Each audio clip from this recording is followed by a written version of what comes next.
Hello guys, स्वागत है आपका लॉर्ड ऑफ द मिस्ट्रीज के एपिसोड 21 में। इस एपिसोड में पता चलेगा वॉर के वजह से क्या क्या हुआ है और टैरो गैदरिंग में भी बहुत कुछ होने वाला है, तो ध्यान से एपिसोड सुनना।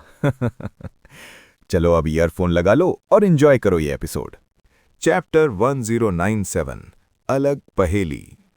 भाइयों और बहनों, आज का एपिसोड है अलग पहेली। और सुनो, पहेली तो हर जगह होती है, लेकिन आज जो पहेली मिलेगी उसे सुलझाना किसी कम से कम मुश्किल नहीं होगा। तो जहां हमने छोड़ा था, ऑड्री ने अपनी मेड सर्वेंट एनी से वो भूतिए कहानियां सुनी जिसमें एक क्लाउन एंजल का जिक्र था जो हॉस्पिटल्स में घूमकर बीमारियां, दर्द और गम खा रहा था। ये टाइटल काफी इंटरेस्टिंग है, ऑड्री ने हल्की सी मुस्कुराहट के साथ कहा। अगर पहले की बात होती तो वो जरूर इसमें इंटरेस्ट लेती, शायद ड्रीम ट्रैवर्सल से हॉस्पिटल जाकर इस क्लाउन एंजल का राज जानने की कोशिश करती, लेकिन वॉर के अचानक शुरू होने ने उसे उदास कर दिया था। उसे लग रहा था कि उसके पास करने के लिए बहुत से इम्पॉर्टेंट काम हैं, इसलिए वो आगे की खोज में मूड में नहीं थी। असल में अगर उसने खुद एयर रेड का एक्सपीरियंस ना किया होता और उन इंजर्ड लोगों को ना देखा होता तो उसे लगता कि पिछले कुछ दिनों में कोई वॉर हुआ ही नहीं है और बैकलैंड अभी भी पीसफुल है। क्योंकि उस एयर रेड के बाद लोएन किंगडम की एयरशिप फ्लीट वॉर में इन्वॉल्व हो गई थी, कोस्टल सिटीज की एयर डिफेंसेस स्ट्रॉन्ग कर दी गई थीं और बैकलैंड पर फिर कोई अटैक नहीं हुआ। अभी फेसैक और लोएन की लड़ाई 3 जगहों पर कॉन्सेंट्रेटेड थी: विंटर काउंटी का अमांथा माउंटेन रेंज, मिड सी शायर के हेवी इंडस्ट्रियल एरिया का ईस्ट कोस्ट और सोनिया सी कोस्ट के कुछ हार्बर्स। और दोनों तरफ डेडलॉक था, किसी को एडवांटेज नहीं। चाहे कैजुअल्टीज हुई हों, बैकलैंड पर कोई असर नहीं पड़ रहा था। सिर्फ प्राइसेस बढ़ गए थे और न्यूज़पेपर्स में कुछ आर्टिकल्स थे, वरना ये शहर कुछ ही दिनों में फिर से पीसफुल हो गया था। लेकिन ऑड्री ऐसा नहीं सोचती थी। उसके फादर और ब्रदर अभी काफी बिजी थे, रात देर तक काम करते थे या फिर नोबल्स, मेंबर्स ऑफ पार्लियामेंट और क्लर्जीमैन के साथ प्राइवेट गैदरिंग्स करते थे। एवरनाइट चर्च की दूसरी चैरिटी ऑर्गेनाइजेशन से उसे प्रिट्स हार्बर और अमांथा के फ्रंट लाइन्स के कैजुअल्टीज की एग्जैक्ट नंबर्स पता चली थीं। उसने बैटलफील्ड की कुछ फोटोज भी देखी थीं। वो फंड्स जमा करने की कोशिश कर रही थी, अलग अलग फार्मास्यूटिकल कंपनीज और हॉस्पिटल्स से कांटेक्ट करके। उम्मीद कर रही थी कि वो वॉर एफर्ट्स में मदद और इलाज ऑर्गेनाइज कर सके। कौन सोचता था कि वो पागल एडवेंचरर सिर्फ अपने मैनर का एक्स्ट्रा खाना ही नहीं बल्कि 7,000 पाउंड्स कैश भी दान देगा। ऑड्री ने अंदर आह भरी और मेड सर्वेंट को अपने मेकअप में मदद करने दिया। South of the bridge, Rose street. Emlyn White ने बेपरवाही से एक चैरिटी ऑर्गेनाइजेशन के सॉलिसिटर को 10 पाउंड्स दान दिए। उसने अपनी टोपी दबाई और सीढ़ियां चढ़कर हार्वेस्ट चर्च में दाखिल हुआ। इस वक्त कैथीड्रल में कोई बिलीवर्स नहीं थे। फादर उट्रावस्की, जो आधे जायंट की तरह दिखते थे, आगे बैठकर सिंसियरली प्रेयर कर रहे थे। एमलिन को अपने प्रीस्ट रोब्स बदलने की जल्दी नहीं थी। वो प्रीस्ट के पास बैठ गया और कुछ कहना चाहता था, लेकिन मुंह खोलते ही उसके मुंह से स्कॉफ निकल गया। तुम्हारी टिपिकल फेसैक शक्ल और फिगर ही है जिसने बिलीवर्स को यहां आने से डरा दिया है, एमलिन ने कैजुअली अल्टार की तरफ देखते हुए कहा। बिशप उट्रावस्की ने हाथ नीचे किया और आंखें खोली। मैं उन्हें समझ सकता हूं। समझने से क्या फायदा? अगर वॉर और इंटेंस हो गया और सोल्जर्स की मौत ज्यादा बढ़ गई तो बिलीवर्स यहां दौड़ कर आएंगे, कैथीड्रल को जला देंगे और तुम्हें फांसी पर लटका देंगे, एमलिन ने सेक्रेड एम्ब्लेम ऑफ लाइफ की तरफ देखते रहते हुए कहा। फादर उट्रावस्की ने धीरे से सर हिलाया। नहीं, वो ऐसा नहीं करेंगे। वो सिंसियरली अर्थ मदर पर भरोसा करते हैं। वो कैथीड्रल नहीं जलाएंगे, ज्यादा से ज्यादा मुझे बैनिश कर देंगे। अगर मैं एक्सप्रेस करूं कि मैंने अपनी फेसैक नेशनैलिटी छोड़ दी है तो हमेशा कुछ लोग होंगे जो मुझे समझेंगे और एक्सेप्ट करेंगे। एमलिन ने टिस्क किया और नजर हटाए बिना बोला, अगर फेन पॉटर भी वॉर में शामिल हो गया और डेसी बे लोएन टेरिटरी पर अटैक कर दिया, अगर चर्च ऑफ अर्थ मदर ने सारे क्लर्जीमैन को आर्म्स उठाने के लिए बुलाया और लोएन के दुश्मन बन जाए, क्या तुम चर्च के ऑर्डर्स फॉलो करते हुए यहां के बिलीवर्स को छोड़ दोगे या फिर ऐसे नाटक करोगे कि तुम्हें कुछ पता नहीं, वैसे ही प्रमोट करते रहोगे कि जिंदगी कितनी प्रेशस है, हार्वेस्ट कितनी खुशियों से भरी हुई है? या फिर डायरेक्टली उन बिलीवर्स को ऑर्गेनाइज करोगे, उन्हें अपने ही लोगों के खिलाफ दुश्मन बनवा दोगे, खून और सैक्रिफाइसेस से अपने फेथ को प्रूव करवाओगे। बिशप उट्रावस्की ने धीरे धीरे अल्टार के ऊपर सेक्रेड एम्ब्लम्स ऑफ लाइफ की तरफ देखा, लंबे देर तक कुछ नहीं कहा। एमलिन ने और सवाल नहीं किए और वो भी प्रीस्ट की तरह चुप हो गया। पूरा हार्वेस्ट चर्च शांत था। एक कॉलोनियल आइलैंड पर अल्जर विल्सन, जो पासू आइलैंड वापस जाने का मौका नहीं पाया था, अपने कॉशियस प्रिंसिपल्स के कारण ब्लू एवेंजर पर ही रहा। उसने बस अपने सेलर्स को बारी बारी से इंफॉर्मेशन गैदर करने के लिए भेजा। कैप्टन, अभी तक हमें मस्टर करने की कोई खबर नहीं आई। एक सेलर ने अल्जर को अपनी दिन भर की रिपोर्ट दी, जिसकी सांस से शराब की बू आ रही थी। अल्जर ने हाथ हिलाकर सबॉर्डिनेट को रूम से निकलने को कहा, फिर उसने भौएं चढ़ाकर अंदर से मम्बल किया। चर्च इस वॉर को ज्यादा सीरियस नहीं ले रही है। अल्जर की जानकारी के मुताबिक ये एक इंटेंस वॉर थी जो ह्यूज स्केल तक फैल सकती थी। इन्वेजन का शिकार होने के नाते church of the Lord of storms जरूर अपनी पूरी स्ट्रेंथ मोबिलाइज करती, एनिमीज को हराने के लिए, इंक्लूडिंग उस कैप्टन्स को जो समुद्र में बिखरे हुए हैं, उन्हें करस्पॉन्डिंग मिशंस देते। लेकिन अभी तक अल्जर को पासू आइलैंड से कोई ऑर्डर्स नहीं मिले थे। इसका मतलब ये नहीं था कि church of the Lord of storms सुस्ती कर रही थी। चर्च की फोर्सेस की लो एंड किंगडम की आर्मी में एक्टिविटी, मेजर सिटीज में एयर रेड ड्रिल्स और डेमीगॉड्स की हरकतों से पता चलता था कि चर्च सीरियसली फेसैक एम्पायर के इन्वेजन का रेजिस्टेंस कर रही थी, बस वो पूरी ताकत से नहीं लड़ रही थी। क्या ये इसलिए क्योंकि अभी वॉर के अर्ली स्टेजेस हैं? चर्च अपनी एक हिस्सा स्ट्रेंथ क्रिटिकल मोमेंट के लिए बचाकर रखना चाहती है? अल्जर ने अपने दिल की हरकत को दबाया और आगे की इन्फॉर्मेशन का इंतजार किया। रात को दूसरे ग्रुप के सेलर्स आए, जिनकी खबर वॉर से रिलेटेड नहीं थी। कैप्टन, लगता है इस आइलैंड पर कोई मॉन्स्टर छिपा हुआ है। बहुत से पायरेट्स कहते हैं कि उन्हें बहुत शराब पीने के बाद पेशाब करने जाते वक्त एक डरावनी हालत का सामना करना पड़ा है। किसी को पेड़ की शाखाएं जोर से थप्पड़ मारती हैं, किसी के जिस्म पर ऐसे फल उगाते हैं जिनमें खून और गोश्त भरा हुआ है। किसी ने दुबले भूतिए फिगर्स देखे जिनके चेहरे गेहूं के दाने जैसे थे। एक काफी सोबर सेलर ने रूमर्स डिस्क्राइब किए। भूतों और मॉन्स्टर्स की कहानियां।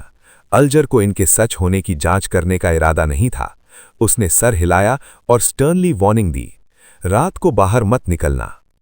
बैकलैंड और प्रिट्स हार्बर में जब से ऐसी पैरानॉर्मल कहानियां शुरू हुईं, तब से क्लेन फिर कभी उन हॉस्पिटल्स नहीं गया। डर था कि वो सीधे ज़ैरतुल के मारियोनेट से मिल जाए। क्रीपिंग हंगर और ट्रैवल की एबिलिटी का इस्तेमाल करते हुए उसने अपने डरावनी कहानियां बनाने का रेंज एक्सपैंड कर दिया। कभी वो सोनिया सी में होता, कभी फॉग सी में, कभी लैम्बर्ग, कभी फेन पॉटर, कभी ईस्ट और वेस्ट बैलम, हाईलैंड्स और वैलीज। वो किसी रूल्स को नहीं मानता था, बस अपने मोमेंट्री इंस्पिरेशन पर डिपेंड करता। कुछ सिटीज में वो 2-3 बार जाता, जबकि कुछ में एक बार भी कदम नहीं रखता। इस दौरान क्लेन ने एक अजीब सा स्ट्रेंज फीलिंग महसूस किया। अंधेरी डरावनी रातों में इनविजिबल टेंटिकल्स फैल रहे थे। या तो वो उसकी वेयरअबाउट्स ढूंढ रहे थे, या फिर उसके मूवमेंट्स प्रिडिक्ट करके उसे पहले ही इंटरसेप्ट करने की कोशिश कर रहे थे। वो चुपचाप और ठंडे थे, और अगर वो उससे उलझ गए तो उसका अंजाम सोचने से भी डर लगता था। क्लेन जानता था कि ये ज़ैरतुल की सर्च का रिजल्ट हो सकता है। उसका बेस्ट सल्यूशन ये था कि वो एक्टिंग टेम्परेरली बंद कर दे और छिप कर बैठ जाए। लेकिन इसी सटल फीलिंग ने उसे पोषण जल्दी से जल्दी डाइजेस्ट करने की इच्छा जगाई। इसलिए उसने ग्रे फॉग की पावर्स का इस्तेमाल किया। हर बार जब वो रैंडमली कोई टारगेट लोकेशन चूज करता, वो पहले ग्रे फॉग के ऊपर जाकर डेंजर लेवल डिवाइन करता और पेपर एंजल से इंटरफियर करता। इस वक्त अपनी डाइजेशन में ह्यूज प्रोग्रेस के साथ वो टेलीपोर्टेड होकर कुकावा पहुंचा, जो वेस्ट बैलम के नॉर्दर्न स्टेट में था। यहीं उसने इनसे जैंगविल को मारा था, अपने और कैप्टन का बदला लिया था। जब ही उसकी शक्ल व्हाइट फेदर स्क्वायर में अपीयर हुई, उसने अचानक कुछ गड़बड़ महसूस की। मैसिनचेज का रेजिडेंस इतना ज्यादा शांत था कि उसके जिस्म में ठंडक दौड़ गई। मैसिनचेज एक नेटिव जनरल था जिसने पहले ड्वेन डांटेज से आर्म्स खरीदे थे। वो डेथ पाथवे का बियॉन्डर था और चर्च ऑफ नॉलेज का सपोर्ट उसके पीछे था। क्या हुआ? क्लेन ने भौएं चढ़ाकर सोचा, क्या उसे अंदर जाकर सिचुएशन कंफर्म करनी चाहिए? आखिर वो उसका कोलैबोरेटर पार्टनर तो था। और अगर उसे कोई ऐसा दुश्मन मिले जो कमजोर ना हो, तो वो एक्टिंग के लिए एक बहुत अच्छा मौका हो सकता है। सेल्फ एनालिसिस करने के बाद उसको लगता है कि अगर वो एक सेंट लेवल डेमीगॉड को मेन लीड बनाकर कुछ और हॉरर टेल्स क्रिएट कर सके तो उसका बिजारो सॉर्सरर पोशन ज़्यादातर डाइजेस्ट हो जाएगा। बिल्कुल, पहली शर्त सुरक्षा है। मुझे बहुत केयरफुल और कॉशियस रहना होगा। उसने अपने मैरियोनेट क्वानस किलगॉर को ड्वेन गांटेस की शक्ल दी और एक गोल्ड कॉइन निकाली। इस बार रेवलेशन में कोई खतरा नहीं दिखा। अजीब है, क्लेन में अपनी गार्ड नीचे नहीं की। उसका बॉडी इनकॉर्पोरेट होकर एक शैडो में बदल गया जो रात के अंधेरे में गायब हो गया, और उसका मैरियोनेट क्वानस किलगॉर ड्वेन डांटेस की शक्ल में सर झुकाए मैसेंचेस के मैंशन की तरफ धीरे धीरे चलना शुरू किया। ये क्रीपिंग हंगर की दी हुई शैडोज में छिपने की एबिलिटी थी। दूसरा मैरियोनेट एन्यूनी 1000 मीटर दूर इंतजार कर रहा था, और कुछ चूहे जो मैरियोनेट के थे वो हर 1000 मीटर दूर फैलाए हुए थे, लेकिन कुछ कर नहीं सकते थे। जल्द ही ड्वेन डांटेस जनरल के रेजिडेंस के सामने पहुंचा और spirit body threads vision activate किया। उसकी नज़र में काले इल्यूजरी थ्रेड्स थे जो उगे हुए थे, बिल्कुल बेतरतीब। वो अलग अलग लोगों से आते लग रहे थे, लेकिन उनमें एक ऑब्वियसली सिमिलर आउरा था, और नॉर्मल स्पिरिट बॉडी थ्रेड्स बिल्कुल नहीं थे। कुछ सेकंड्स चुप रहने के बाद भाइयों और बहनों, आज का एपिसोड है किराया का जमा। और सुनो, जमा तो हर कोई करता है, लेकिन आज जो जमा होगा उसके फायदे देखते ही आपकी आंखें चमक उठेंगी। तो जहां हमने छोड़ा था, कोकावा व्हाइट फेदर स्क्वायर के पास मे सैंचेज के मैंशन में क्लाइन ने वो अजीब आवाज सुनी थी, और उसे याद आया एक बूढ़े आदमी का, व्हाइट रोब्स पहने, ब्रास लाइन्स से सजाए हुए, बिल्कुल सफ़ेद बाल और गहरी छाप छोड़ने वाली ग्रे ग्रीन आंखें। उसने क्लेम किया था कि वो चर्च ऑफ नॉलेज का मेंबर है, वेस्ट बालम के मामले संभालता है और मे सैंचेज से क्लोज रिश्ता रखता है। तब उसने अचानक ड्वेन डेंटेस से मिलने आया था और कहा था कि उसकी प्रिडिक्शन के मुताबिक उसे फ्यूचर में एक बहुत ही ट्रबलसम सिचुएशन का सामना करना होगा, और उस दौरान जो शख्स मिलेगा वो उसे प्रॉब्लम सॉल्व करने में मदद करेगा। थोड़ा सोचकर क्लाइन ने आहिस्ता से कहा, लूका ब्रूस्टर। हाँ, मैं ही हूं। तुम्हें अभी भी याद है? इल्यूजरी बुकशेल्फ्स के अलग अलग हिस्सों से वो लिक्विड लाइक शैडोज एक साथ चीख कर जवाब देने लगे। उनकी आवाज़ें अब एक साथ नहीं थीं, वो एक दूसरे पर लेयर हो रही थीं, एंडलेसली एको कर रही थीं। चाहे वो अपने मैरियोनेट के थ्रू ही हो, फिर भी क्लाइन के कान बजे और उसे चक्कर आने लगा। ये नॉर्मल साउंड नहीं है, इसमें लूजिंग कंट्रोल या मेंटल करप्शन की इंक्लिनेशन है, और ये इल्यूजरी बुकशेल्फ्स को दिखावा है। इसी ख्याल के आते ही उसने देखा कि वो काले शैडोज कर्लिंग और एक्सटेंड कर रहे थे। माफ़ी, मैं अभी बहुत एक्साइटेड हो गया और कंट्रोल नहीं कर पाया। मैंशन के बाहर शैडोज में छिपे हुए क्लाइन ने अपने मैरियोनेट कोनास किलगॉर को कंट्रोल करते हुए बोला, तुम्हें क्या हुआ? तुम ऐसे कैसे हो गए? काले शैडोज ने आह दही और बोला, फेना पॉटर मिलिट्री के एजुडिकेटर बेला कोस्टा और चर्च ऑफ अर्थ मदर के आर्च बिशप मार्टिना ने मिलकर यहां अटैक किया। उनका मेन टारगेट मैं था। मुझे अपनी मिथिकल क्रीचर फॉर्म एक्टिवेट करनी पड़ी, और मैं उन्हें टेम्परेरीली रिट्रीट करने पर मजबूर कर पाया। तुम्हें देखकर लग रहा है कि तुम्हें कुछ पता नहीं चला, मतलब तुम टेलीपोर्टेड होकर आए हो। तुम भी डेमीगॉड हो। तुम्हें पता होगा कि एक बार मिथिकल क्रीचर फॉर्म रिवील हो जाए तो नॉर्मल वापस आना आसान नहीं होता। मैं भी इंसैनिटी की तरफ इंक्लाइन हो गया और नियरली कंट्रोल लूज बैठा। खुशकिस्मती से मैं एक बार मिस्टिसिज्म मजिस्टर था और बहुत से अजीब लेकिन इफेक्टिव मिस्टिक आर्ट सीखे थे। इसीलिए मैंने क्रिटिकल मोमेंट पर खुद को कुछ हद तक सील कर लिया, और ऐसा हो गया। ये बस कुछ टाइम तक चलेगा। पागलपन मुझे खा रही है। मैं सी से कांटेक्ट कर चुका हूं और जल्द ही कोई हेल्पर आ जाएगा, लेकिन मुझे नहीं पता कि मैं इतना वक्त तक टिक पाऊंगा कि नहीं। मैं सोच ही रहा था कि शायद ये वही ट्रबलसम कनंड्रम है जो प्रिडिक्शन में था, और काश वो शख्स आ जाए जो मेरी मदद कर सके। तुम्हें देखकर बहुत खुशी हुई। इससे प्रूव हो गया कि मेरी प्रिडिक्शन और इंटरप्रिटेशन गलत नहीं थी। इससे मेरी मेंटल स्टेट बेहतर हो गई। सच में ये वो डेमीगॉड है जो अपनी प्रिडिक्शंस को सच होने पर तुला है। अगर मैं अभी मुड़कर चला जाऊं तो क्या ये सीधा ब्रेकडाउन करके कंट्रोल लूज कर देगा? अंदर से मजाक उड़ाते हुए क्लाइन ने लूका ब्रूस्टर से पता चली की इन्फॉर्मेशन पर सोचना शुरू किया। फेना पॉटर मिलिट्री और चर्च ऑफ अर्थ मदर ने एक्शन लेना शुरू कर दिया था। उसने अपने मैरियोनेट क्वानास किलगॉर को एक गोल्ड कॉइन निकालकर फ्लिप कराया और हाथ बढ़ाकर पकड़ लिया। जितना उसको पता था, सातों चर्चेस के क्लर्जीमैन हर हालत में ऑर्डर मेंटेन करने और अपने बिलीवर्स की सुरक्षा का ध्यान रखते थे। इस एंगल से लूका ब्रूस्टर का डेविल या डीमन होना इम्पॉसिबल था। वाइस एडमिरल आइसबर्ग और डिटेक्टिव इजनगार्ड स्टैंटन के इंप्रेशन ने उसे ये फीलिंग दी थी कि चर्च ऑफ नॉलेज इतनी बुरी नहीं है, बस उनकी आदत है लो इंटेलिजेंस वाले लोगों और पढ़ाई से दूर लोगों के अगेंस्ट डिस्क्रिमिनेशन करने की। इसके अलावा उनके एक्शंस और स्टाइल में कोई प्रॉब्लम नहीं थी। यही वजह है कि वो डेवलप और एक्सपैंड नहीं कर पाए, वो बस कुछ छोटे देशों तक सीमित रह गए। क्लाइन ने फ्लिप किए हुए गोल्ड कॉइन का रिजल्ट नहीं देखा। उसने कुछ शब्द मम्बल किए, फिर बोला, मैं तुम्हारी मदद कैसे कर सकता हूं? एक्साइटेड शैडोज चुप हो गए। कुछ सेकंड्स बाद बोले, मुझे भी नहीं पता। क्लाइन ने उनको देखा और वो भी उसको देखते रहे। अचानक दोनों तरफ ऑकवर्ड साइलेंस हो गई। क्यों ना मैं सजेस्ट करूं कि तुम मेरे मैरियोनेट बन जाओ? लगभग 10 सेकंड्स बाद क्लाइन ने अंदर मजाक उड़ाया। उसके थॉट्स तेज दौड़ने लगे। उसने सोचना शुरू किया कि लूका ब्रूस्टर की मिथिकल फॉर्म से वापस ना आ पाने की प्रॉब्लम कैसे सॉल्व होगी। सच कहें तो लूका की मदद करने की उसकी सीरियसनेस सिर्फ चर्च ऑफ नॉलेज और विजडम की अच्छी इंप्रेशन की वजह से नहीं थी, बल्कि अपने फायदे के लिए भी थी। पहला, ग्रोसेल्स ड्राउनाइल्स ट्रैवल्स के मामले में गॉड ऑफ नॉलेज का हाथ लग रहा था। अभी तक वो इस ट्रू गॉड का मकसद नहीं समझ पाया था। उसे लगता था कि थोड़ा गुडविल दिखाने से प्लेजेंट सरप्राइजेज मिल सकती हैं। दूसरा, अगर रोजेल वापस आया तो God of knowledge and wisdom का एटीट्यूड काफी इंपॉर्टेंट था। रेड एंजल ईविल स्पिरिट के टोन और मैनर ऑफ स्पीच से क्लाइन एक प्रिलिमिनरी जजमेंट बना सकता था। फोर्थ हिपॉक की तुलना में अब के सातों डेइटीज का ब्लैक एम्परर के अपीयरेंस के तरफ एटीट्यूड बहुत बदल गया है। उनका रिएक्शन पहले जितना इंटेंस नहीं था और वो साइलेंटली अप्रूव करने को इंक्लाइन थे, चाहे वो उनका अपना कैंडिडेट न भी हो। ऐसी हालत में अगर एम्परर रोजेल वापस आया तो सिर्फ इटर्नल ब्लेजिंग सन और god of steam and machinery ही उसका विरोध करते। आखिर जब रोजेल मरा था, उनका इस मामले में हाथ था। लेकिन ये ऑब्जेक्शन भी इतना स्ट्रांग नहीं होगा। बस रोजेल की मेंटल स्टेट नॉर्मल हो और करप्शन और पागलपन से बच गया हो तो उसे एक्सेप्ट करने का चांस है। आखिर ब्लैक एम्परर का सन और सेवेंथ पाथवे से स्विच करने का प्रॉब्लम नहीं है, तो डायरेक्ट कॉन्फ्लिक्ट ऑफ इंटरेस्ट नहीं है। और जो पुरानी दुश्मनी है वो डेइटी लेवल पर इतनी सीरियस नहीं। बिल्कुल, ये बस एक गेस था जो क्लाइन ने एंशिएंट हिस्ट्री और मिस्टिसिज्म एंगल से लगाई। उसके हिसाब से गॉड ऑफ क्राफ्ट्समैनशिप को छोड़कर बाकी सातों डेइटीज सोलोमन की पहली एम्पायर के दौरान एक दूसरे के दुश्मन थे। उन्होंने कई दुश्मनियां छोड़ी थीं और उसे वक्त ब्लैक एम्परर को रोप इन करना पड़ा था मदद के लिए। आखिरकार उन्होंने इन बातों को पीछे छोड़कर आज तक चलने वाला अलायंस बना लिया।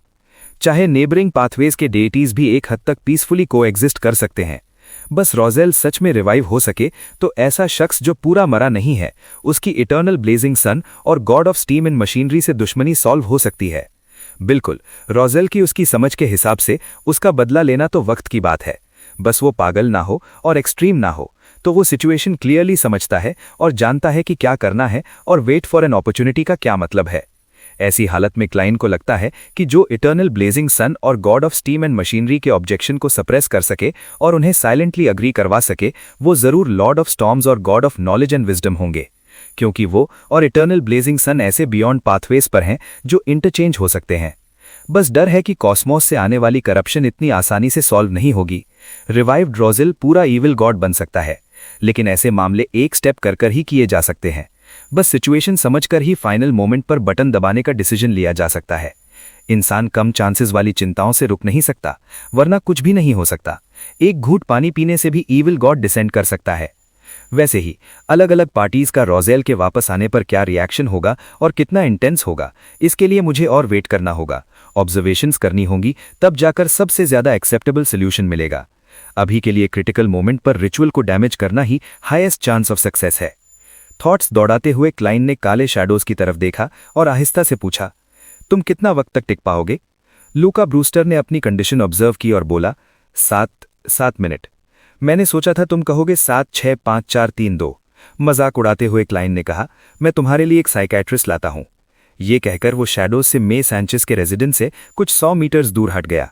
फिर उसने एक रिचुअल सेट किया और क्रीपिंग हंगर को ग्रे फॉग के ऊपर सैक्रिफाइस कर दिया। ये सब करने के बाद वो द फूल के चेयर पर बैठा गरमैन शर्पा की फिगर कॉन्जोर की और उसे एक सिंपल और क्विक प्रेयर करने को कहा। इस वक्त लगभग सुबह होने वाली थी और ऑड्री जो चैरिटी वर्क में व्यस्त थी अभी तक सोई नहीं थी। डेमीगॉड का इलाज करना जो लूजिंग कंट्रोल की निशानी दिखा रहा है, इससे मैं और ज्यादा मेरिट पॉइंट्स जमा कर सकती हूँ। ऑड्री ने हाथ में फाउंटेन पेन रखी और एक white cloak with golden patterns पहन ली। पहले मिशन की तरह उसने क्रीपिंग हंगर रिसीव करने के लिए रिचुअल सेट किया और लाए को सिल्वर मास्क की शक्ल में पहना। एंजल्स एम्ब्रेस की प्रोटेक्शन में उसने गरमैन शर्पा दिए हुए मैप के मुताबिक वेस्ट बालम के मे सैंचेज मैंशन में टेलीपोर्ट किया। इस बार फर्क ये था कि डेमीगॉड से डील करते वक्त न सिर्फ उसने मास्क पहना था बल्कि लाए से अपनी फिगर, ऑरा और मास्क के नीचे वाला अपीयरेंस भी एडजस्ट कर लिया था।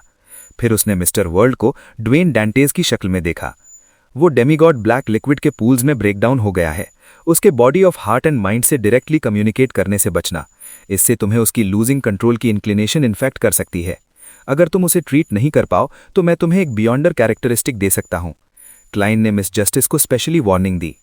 ऑड्री ने नहीं कहा कि उसे ये सब पता है, वो इस एस्पेक्ट में प्रोफेशनल थी और अटेंटिवली सुनी। पहले मैं ट्राई करती हूँ।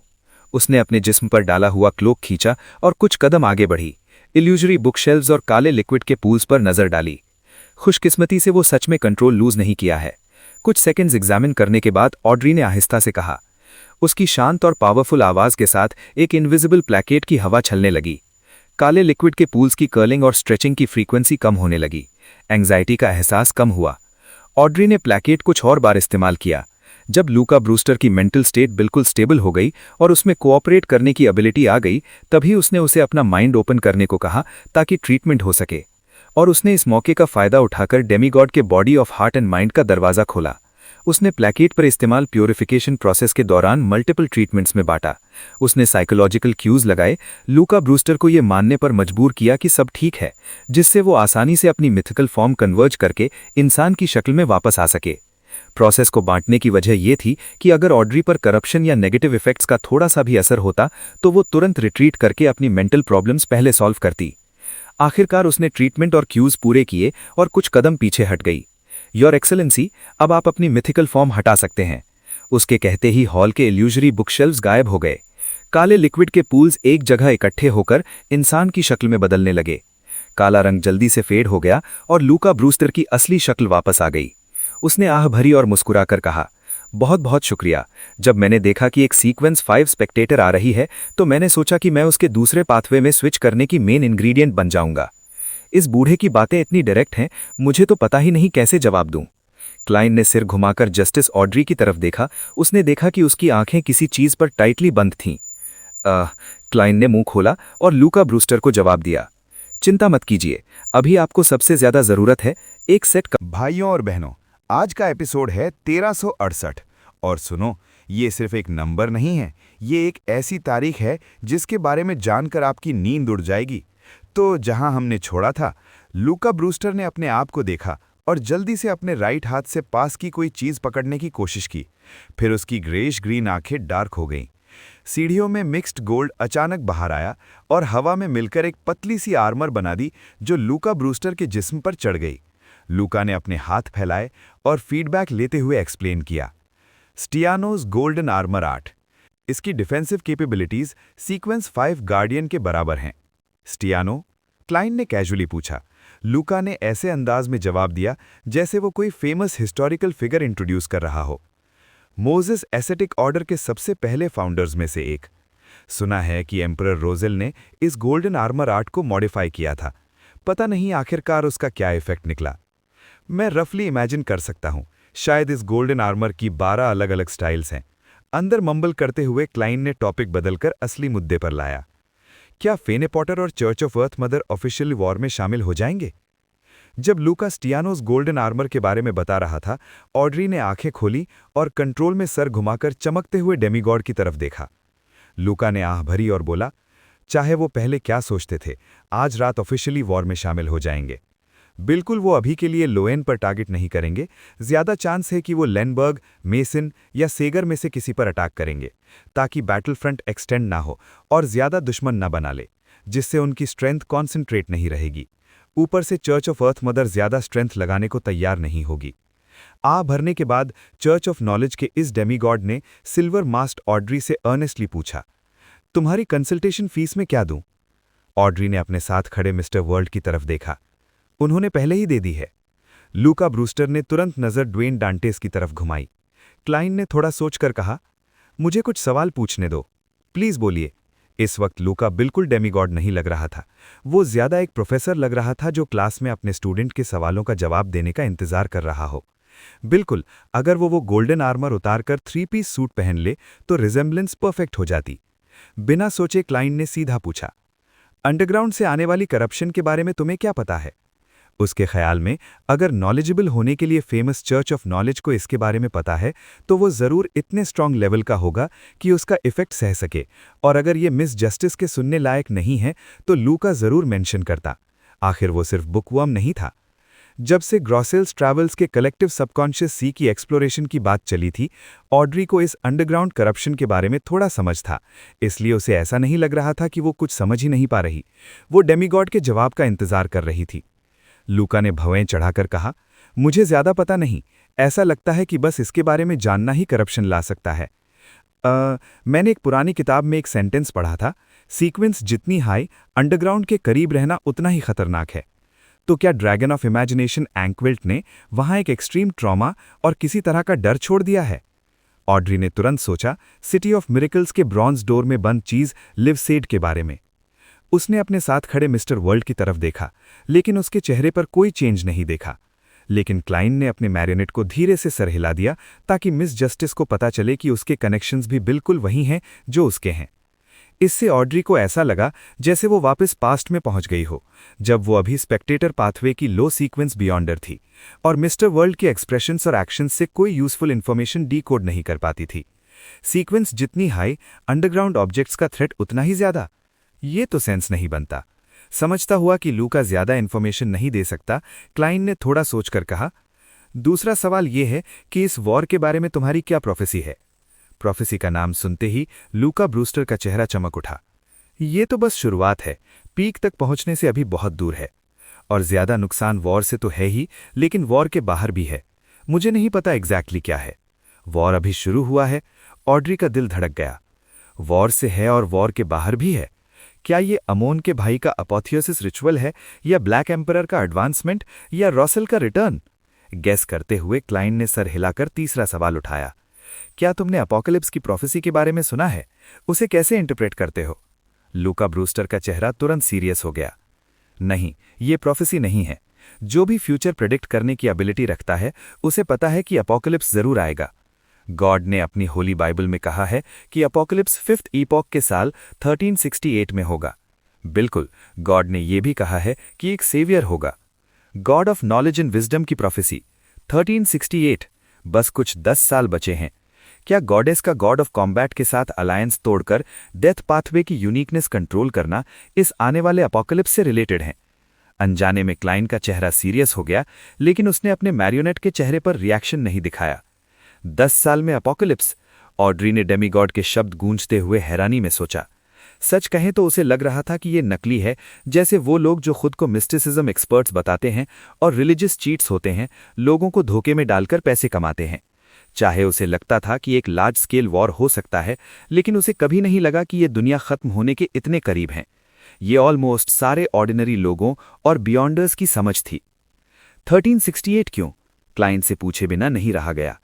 लूका ब्रूस्टर ने सर हिलाकर कहा, मुझे भी नहीं पता। गॉड की प्रोफेसी ऐसी ही है। ये सोचकर कि वो अभी भी सीक्वेंस 4 ही है और अपोकलिप्स से लड़ने की एबिलिटी नहीं है, क्लाइंट ने रैशनली टॉपिक खत्म किया। उसने church of knowledge and wisdom के सेंट से कहा, बस इतना ही। असल में जो वो पूछना चाहता था वो ऐसी चीजें थी जिनके बारे में शायद दूसरे को भी नहीं पता होगा, जैसे कॉस्मॉस से आने वाली करप्शन, या रॉसेल वापस आ सकता है या नहीं, या उसका क्या हाल है। लूका ब्रूस्टर ने सर हिलाकर कहा, आगे किसी चीज के लिए मदद चाहिए तो मेरे पास आना। डिटेल्स के लिए एडवीना के थ्रू पता करना।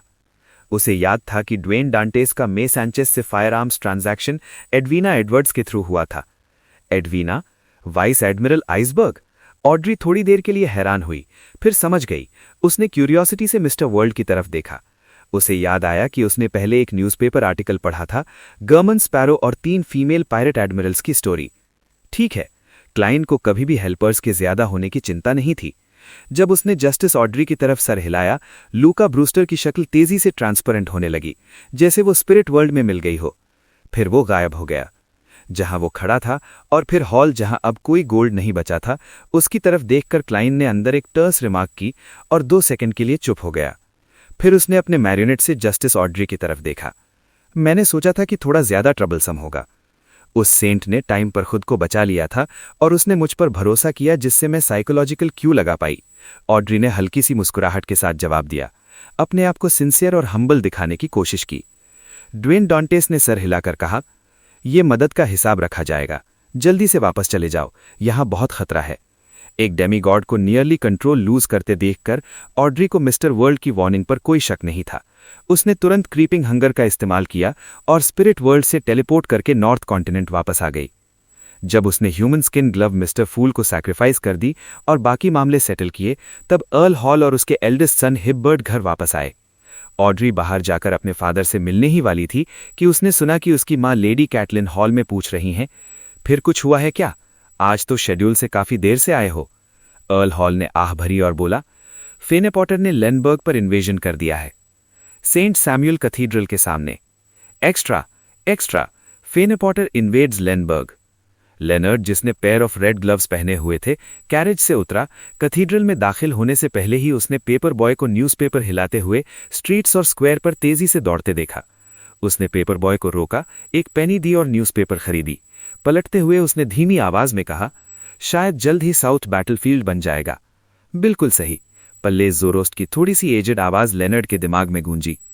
लेकिन फिर भी मैं अभी भी बैकलैंड में क्यों हूं? लेनर्ड ने कंफ्यूजडली मम्बल किया। स्पिरिट वॉरलॉर्ड बनने के बाद वो एक रेड ग्लव्स टीम का कैप्टन बन चुका था। मेंबर्स दूसरी टीम से ट्रांसफर किए गए थे, जिसमें फेमिलियर फेसेस सिंडी और बॉब भी थे। वॉर शुरू होने के बाद लेनर्ड ने सोचा था कि उसकी टीम भी सोस्ट की टीम की तरफ होली कैथीड्रल ट्रांसफर हो जाएगी ताकि अमांथा माउंटेन रेंज की लड़ाई में शामिल हो सके। लेकिन उसे सरप्राइज हुआ कि उसे बैकलैंड डिसीज की रिजर्व फोर्स के तौर पर रखा गया, और इस बड़े शहर में नाइट टाइम कर्फ्यू और दूसरी इमरजेंसी पॉलिसीज की वजह से सिक्योरिटी अच्छी थी और ज्यादा बियॉन्डर्स बाहर आकर डिस्ट्रक्शन नहीं कर रहे थे। चाहे डेविल्स जो मर्डर करना पसंद करते हैं, उन्होंने भी हुंकार नहीं भरी थी। इससे लेनर्ड का काम काफी फ्री था, वॉर टाइम ड्यूटी से भी रिलैक्स्ड। तभी पल्लेस जोरोस्ट ने मुस्कुराकर कहा, मेरे पास एक गैस है। क्या गैस है? लेनर्ड ने जल्दी से धीमी आवाज में पूछा। अभी नहीं बताऊंगा, पल्लेस ने आराम से जवाब दिया। लेनर्ड ने कुछ नहीं कहा। उसने अपना कॉलर स्ट्रेट किया और सेंट सैमुअल कैथीड्रल में दाखिल हुआ। उसने आर्क बिशप से कुछ बातें की और 5 मिनट प्रेयर की। फिर वो अंडरग्राउंड गया और अपनी रेड ग्लव्स टीम के टेम्पररी ऑफिस का दरवाजा खोला। Good morning captain. बॉब, सिंडी और बाकी रेड ग्लव्स सब उठकर झुक गए। उनकी ग्रीटिंग सुनकर लेनर्ड, जो सोचता था कि उसे अब आदत हो गई है, फिर से एक डेज में चला गया। पलक झपकते ही मंडे दोपहर आ गया। लेनर्ड ने अपने टीम मेंबर्स को अलग अलग मिशंस पर भेज दिया और खुद एक लाउंज ढूंढकर गैदरिंग के शुरू होने का इंतजार करने लगा। चैप्टर 1100, एक किताब। भाइयों और बहनों, आज का एपिसोड है एक किताब। और सुनो, किताब तो हर कोई पढ़ता है, लेकिन आज जो किताब सामने आएगी उसके अंदर के राज सुनकर आपका सर चकराने लग जाएगा। तो जहां हमने छोड़ा था, बाउंडलेस ग्रे फॉग के ऊपर एक ऐसे एंशिएंट पैलेस में जो गॉड के रेजिडेंस जैसा लगता है। लॉन्ग ब्रॉन्ज टेबल के दोनों तरफ से dark red beams of light उठीं और ब्लरी फिगर्स मटीरियलाइज होने लगीं। जस्टिस ऑड्री तुरंत उठी, अपनी स्कर्ट उठाई और सीट ऑफ ऑनर की तरफ कर्टसी की। गुड आफ्टरनून मिस्टर फूल। उसका मूड खराब तो नहीं था, लेकिन पिछले कुछ दिनों में जो कुछ हुआ था उसकी वजह से वो पहले जैसी स्पिरिटेड नहीं थी। जब सारे मेंबर्स ने बो करके अपनी सीट्स ले लीं, ऑड्री ने नजर दौड़ाई और आदत से ऑब्जर्वेशन शुरू कर दी। तुरंत ही उसने देखा कि मैम हर्मिट की मेंटल स्टेट और बॉडी लैंग्वेज से लग रहा है कि वो किसी बात की चिंता में है। क्या इसका ताल्लुक क्वीन मिस्टिक से है या कोई और प्रॉब्लम है, या दोनों फैक्टर्स इस मामले में शामिल हैं? ऑड्री थोड़ी सरप्राइज्ड हुई और क्यूरियसली पॉसिबल रीजंस सोचने लगी। इतनी टैरो गैदरिंग्स के बाद उसने मैम हर्मिट का साइकोलॉजिकल पोर्ट्रेट बना लिया था। उसे लगता था कि वो एक कॉन्ट्रडिक्टरी बियॉन्डर है, एक्सपीरियंस्ड, नॉलेजेबल और काम, लेकिन कुछ एस्पेक्ट्स में बोल्ड और रेकलेस, जैसे कोई जवान लड़की जो अभी मैच्योर नहीं हुई हो। क्वीन मिस्टिक के साथ रिश्ते को मिलाकर ऑड्री की इंटरप्रिटेशन ये थी कि मैम हर्मिट ने काफी कुछ एक्सपीरियंस किया है, लेकिन क्वीन मिस्टिक की प्रोटेक्शन और अरेंजमेंट्स ने उसे हमेशा बचा लिया। उसके दिल के गहरे कोने में वो अभी भी एक ऐसी लड़की है जो प्यार और केयर चाहती है। और इसी कंसील स्टेट को देखकर ऑड्री ने बोल्डली गेस किया था कि अगर उसे कोई ऐसा मिला जो अबैंडन्ड हो या जिसने कोई सीरियस मिस्टेक नहीं की हो, तो वो अननोइंगली उस पर रहम खाती है, उसकी हालत पर तरस खाती है और मदद करती है। साथ ही एक ऐसी औरत जो समुद्र पर एक्टिव हो, सीक्वेंस 5 की स्ट्रेंथ रखती हो, कई मिस्टिकल आइटम्स, एक्सपीरियंस और नॉलेज रखती हो, हैवी ग्लासेस पहनती हो और गवर्नमेंट स्पैरो से इंटरैक्शंस रखती हो। ऑड्री को यकीन था कि अगर वो कैजुअली पायरेट से रिलेटेड वांटेड पोस्टर्स और न्यूज़पेपर्स पलट ले तो वो मैम हर्मिट की आइडेंटिटी कंफर्म कर सकती है। लेकिन उसने जान के ऐसा नहीं किया, बस उसका आइडिया था। नहीं, मैम हर्मिट अब सीक्वेंस 4 डेमीगॉड हो गए होंगे, इसलिए उसको चिंता करने वाली ज्यादा चीजें नहीं होनी चाहिए। ये वॉर की वजह से नहीं है, एक पावरफुल पायरेट इससे इतनी परेशान नहीं होगी। थॉट्स दौड़ते हुए इन्फॉर्मेशन की कमी की वजह से ऑड्री के पास कोई क्लूज नहीं थे, सिर्फ गेस था कि इसका ताल्लुक क्वीन मिस्टिक से है। और इसी वक्त कैटलिया के दिमाग में दो बातें गूंज रही थीं। क्वीन ने इतनी सारी डायरी पेजेस क्यों भेजी? अगर मैं मिस्टिकोलॉजिस्ट नहीं बनी होती और कुछ सीक्रेट टेक्निक्स नहीं सीखी होती तो मैं इतनी जल्दी सब याद नहीं कर पाती। आखिर हुआ क्या है? क्या क्वीन किसी डिलेमा में फंसी हुई है? और वो फ्रैंक, उसने रिचुअल किए बिना डायरेक्टली पोशन कंज्यूम करने की कोशिश की। खुशकिस्मती से मैंने उसे रोका, लेकिन ड्रूइड रिचुअल उसके लिए बिल्कुल मुश्किल नहीं है। वेरियस ऑर्डिनरी एनिमल्स और 3 kinds of extra ordinary creatures के बिहेवियर और फिजिकल स्ट्रक्चर को जानना। एक पागल बायोलॉजिस्ट होने के नाते उसने पहले ही प्लांट्स और एनिमल्स को क्रॉस ब्रीड करने की कोशिश करके अपना होमवर्क पूरा कर लिया है। अगले हफ्ते नहीं, अगले 2 दिन में वो ड्रूइड बन जाएगा। बस उसे अपना एक्यूमुलेटेड नॉलेज और एक्सपीरियंस रिचुअल के हिस्से के रूप में लिखना होगा। थॉट्स के दौरान कैटलिया ने अपनी चिंता को साइड में रखकर लॉन्ग ब्रॉन्ज टेबल के एंड की तरफ देखा। उसने सर झुकाया और रिस्पेक्टफुली बोला, ऑनरेबल मिस्टर फूल, इस बार मैंने रुसेल की डायरी की एक पूरी किताब ढूंढ ली है। एक पूरी किताब? मैम हर्मिट की बात सुनकर सारे मेंबर्स द हैंग्ड मैन एल्जर तक स्टन रह गए। ये उनकी समझ से बाहर की बात थी। पहले सबमिशंस 1 से 3 पेजेस तक होती थीं, इस बार एक पूरी किताब। क्या कुछ हुआ है? चाहे द सन डेरेक इस मामले में सबसे कम कंसर्न था और स्लोएस्ट टू रिएक्ट था, उसको भी कुछ अनयूजुअल लगा। सबको पता था कि queen mistake Benedict emperor Russell की एल्डेस्ट डॉटर हैं। उसके लिए एक पूरी डायरी प्रोवाइड करना नॉर्मल था, लेकिन एक पूरी किताब देना अब नॉर्मल था। कैटलिया ने सबकी नजरों को इग्नोर करते हुए आगे कहा, ये डायरी पेजेस कनेक्टेड नहीं है, लेकिन सब एम्परर रुसेल के लेटर ईयर्स से हैं। बहुत अच्छा। द फूल क्लाइन ने धीरे से सर हिलाया और हिमिट कैटलिया को कंजोर करने का इशारा किया। एक पेज के बाद एक पेज थोड़ी सी येलो हुई वाली डायरी पेजेस बनती गईं और जल्द ही एक किताब की शेप में इकट्ठी हो गईं। उसे लेकर उसने कैजुअली फ्लिप किया। बिना पढ़े उसने डायरी नीचे रखी और हिमिट कैटलिया की तरफ देखा। अब तुम अपने सवाल उठा सकती हो।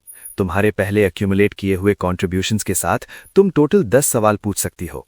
उसने डायरी केयरफुली नहीं पढ़ी क्योंकि इस बार बहुत ज्यादा पेजेस थे, कम से कम 30 पेजेस।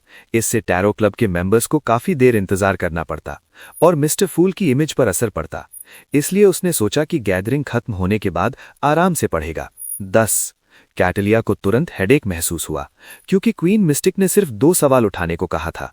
उसने थोड़ा सोचा, फिर बोली, ऑनरेबल मिस्टर फूल, क्या हम सवालों को मल्टीपल सेशंस में बांट सकते हैं? बिल्कुल। क्लाइन ने मुस्कुराकर सर हिलाया। ये उसके लिए भी कन्वीनियंट था। एक ही बार में 10 सवालों के जवाब देना मिस्टर फूल के लिए भी एक डिफिकल्ट टास्क था। कैटलिया ने अंदर से आह भरी। इस बार 2 सवाल हैं। पहला, स्पेक्टेटर से क्यों सावधान रहना चाहिए? स्पेक्टेटर से सावधान? ऑड्री का चेहरा ब्लैंक हो गया। उसे कोई क्लू नहीं मिल रहा था गेस करने के लिए। उसने खुद को भी एग्जामिन किया। स्पेक्टेटर से सावधान? The moon Emlyn, the star Leonard और बाकी मेंबर्स की नजर मिस जस्टिस पर पड़ी। द फूल क्लाइन ने चकल करते हुए आराम से कहा, एक स्पेक्टेटर हमेशा शैडोज में छुपकर कुछ मामले सीक्रेटली कंट्रोल करना पसंद करता है, जिससे लोगों को नोटिस करने और सावधान रहने में मुश्किलें होती हैं। खासकर इमेजिनेशन के एंजल एडम से खास सावधान रहना चाहिए। उसका अपोथियोसिस रिचुअल ये है कि वो पोशन तब कंज्यूम करे जब ट्रेंड ऑफ टाइम्स उसके एनविजन के मुताबिक हो। ट्रेंड ऑफ टाइम्स जो उसके एनविजन के मुताबिक हो, मतलब दुनिया का चलन उसके एक्सपेक्टेशंस के मुताबिक हो। जस्टिस ऑड्री से पूछे बिना नहीं रहा गया। क्लाइन ने धीरे से सर हिलाकर कहा, बिल्कुल सही। एक वॉर जो पूरी दुनिया को झकझोर दे, वही एडम चाहता है। ये the hanged man Alger, the hermit Cattleya और बाकी मेंबर्स पर मिस्टर फूल की दी गई इंफॉर्मेशन बॉम्ब्स की तरह गिरी और उनका दिमाग थोड़ी देर के लिए सोचने से रुक गया। चाहे अपोथियोसिस रिचुअल हो या ट्रेंड ऑफ टाइम्स, सब एक बहुत हाई लेवल की बातें हैं, इतनी हाई कि वो सिर्फ लुकअप कर सकते हैं। अचानक उन्हें समझ आया कि साइकोलॉजी एल्केमिस्ट्स रॉयल फैमिली की कॉन्स्पिरेसी में इतने डीपली इन्वॉल्व्ड क्यों हैं, और जो मेंबर्स ट्वाइलाइट हर्मिट ऑर्डर के बारे में जानते थे, उन्हें ट्रेंड ऑफ टाइम्स को ट्रैक पे रखने की एसेंस समझ में आई। सिर्फ मिस्टर फूल जैसे एग्जिस्टेंस को ही ये सीक्रेट समझ में आते हैं और इस गेम में शामिल हो सकते हैं। एल्जर ने जल्दी से अपना ट्रेन ऑफ थॉट वापस पा लिया और अंदर से आह भरी। उसे डेमीगॉड बनने की इच्छा और बढ़ गई। उसे लगता था कि ये वॉर उसे काफी अपॉर्चुनिटीज देगा, लेकिन वो नहीं जानता कि वो उन्हें सीज कर पाएगा या नहीं। टैरो क्लब के मेंबर्स चुप थे, उनके थॉट्स दौड़ रहे थे। तभी द फूल क्लाइन ने एक अजीब सी आह भरी, क्योंकि इस वॉर को रोकने का उसके पास कोई तरीका नहीं था। अगर सिर्फ जॉर्ज 3 के ब्लैक एम्परर रिचुअल को फेल कराना होता तो वो कुछ हूप्स से कूदकर खुद को स्ट्रेच करके उस पर थोड़ा असर डाल सकता था। लेकिन ये वॉर जो ट्रेंड ऑफ टाइम से रिलेटेड है, चाहे वो एंजल हो, सीक्वेंस 1 एंजल हो, ओवरऑल सिचुएशन पर असर डालना इम्पॉसिबल है। फोर्सिबली रोकने की कोशिश करने से वो हिस्ट्री के रोलिंग व्हील्स के नीचे कुचला जाता। एडम के अलावा जिसने 1000-2000 साल से ये प्लॉट अरेंज किया है, बाकी लोग, चाहे वो किंग्स ऑफ एंजल्स ही क्यों ना हो, सिर्फ कुछ सिचुएशंस बदल सकते हैं, ओवरऑल ट्रेंड नहीं। सिर्फ एक ट्रू डीएटी सीक्वेंस 0 ही इस गेम में शामिल हो सकता है। इसीलिए एम्परर ने कहा था कि सिर्फ गॉड बनकर ही वो उनकी रक्षा कर सकता है जिन्हें वो बचाना चाहता है। अब मेरे बस की सिर्फ रोस्टेड आर्किपेलेगो के रेजिस्टेंस के लिए प्रेपरेशंस हैं। उम्मीद है कि उन्हें कॉलोनी होने से लिबरेशन का मौका मिले। क्लाइन ने अपने थॉट्स को रेन्ड इन किया और अपनी नज़र को मुस्कुराती बनाए रखा। वो वॉर की हर चीज़ का ब्लाइंडली विरोध नहीं करता था। अपनी पहली लाइफ की एजुकेशन और समुद्र और ईस्ट वेस्ट व्यायाम में देखे हुए सीन्स ने उसे कॉलोनियल रूल को ओवरथ्रो करने के लिए सपोर्टिव एटीट्यूड दिया था। सिंपल शब्दों में, जो वो पसंद नहीं करता और जिसे वो घृणा करता है, वो है अनजस्ट वॉर।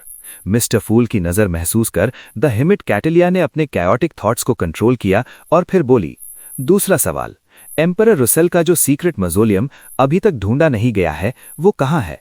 सीक्रेट मज़ोलियम अभी तक ढूंढा नहीं गया। फॉर्स ज्यादा फोकस्ड हो गई।